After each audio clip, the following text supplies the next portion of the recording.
முருகப்பெருமானுக்கும் தைப்பூசத்துக்கும் என்ன சம்பந்தம் இருக்கு? முருகப்பெருமான் அவதரித்தது வைகாசி விசாகம், சூரனை சம்ஹாரம் பண்ணது ஐப்பசி சஷ்டி. அந்த சூரனை சம்ஹாரம் பண்றதுக்காக தன் தாயான பார்வதி தேவி கிட்ட இருந்து சக்தி வேலை பெற்ற நாள் தான் இந்த தைப்பூசம். அதனால்தான் தைப்பூச அன்னைக்கு வேல் வழிபாடு செய்யறது ரொம்ப ரொம்ப சிறப்பு மிக்கது. நம்ம பாட்டன் முப்பாட்டன்னு பழங்காலத்திலிருந்தே தைப்பூச திருநாள்ல முருக வழிபாடு இருந்ததாக சங்க இலக்கியங்கள் சொல்லுது.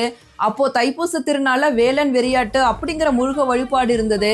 அப்போ ஆண் பெண் 2 பேருமே வேலை பிடித்து ஆடிய செய்திகள் சங்க இலக்கியங்கள்ல இருக்கு. இப்போ மட்டும் என்ன சும்மாவா தைப்பூசம் நடக்குது? லட்சக்கணக்கான பக்தர்கள் பழனியை நோக்கி காவடி எடுத்துட்டு அழகு குத்திட்டு பாத யாத்திரா போயிட்டு இருக்காங்க. இங்கே மட்டும் இல்ல, Ilangai, Malaysia, Singapore, Mauritius, Sumatra, Australia, தென்னாப்பிரிக்கான்னு எங்கெங்க தமிழர்கள் இருக்காங்களோ அங்க எல்லாம் தைப்பூச திருநாள் களை கட்டிட்டு தான் இருக்கு. மலேசியா பட்டிகேவ்ஸ் முருகன் கோவில பாருங்க, அங்க படியே தெரியல, படியெல்லாம் முருக பக்தர்கள் தான் இருக்காங்க. பக்தர்கள் தங்களோட கஷ்டங்கள்